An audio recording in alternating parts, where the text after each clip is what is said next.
الجولة الثالثة عشرة من الدوري المصري كانت مليئة بالإثارة. نتائج غيرت شكل جدول الترتيب. الزمالك يواصل صحوته ويفوز على طلائع الجيش بثلاثة أهداف مقابل هدف في أول مباراة للمدرب أحمد عبد الرؤوف بعد رحيل فيريرا، والفريق قدم أداء هجوميا قويا أعاد الثقة لجماهيره البيضاء. أما بيراميدز فحقق فوزا مهما على الاتحاد السكندري بهدفين مقابل هدف ليؤكد أنه ما زال منافسا جادا على القمة. وسيراميكا كليوباترا واصل مفاجآته وفاز على بتروجيت 2-1 ليثبت أنه رقم صعب في المنافسة.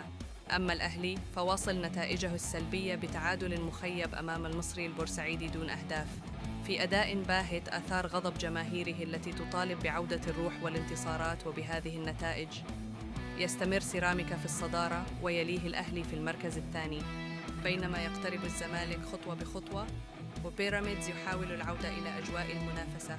الدوري المصري يشتعل مبكراً، والسؤال الآن: من يملك النفس الطويلة ليحسم اللقب هذا الموسم؟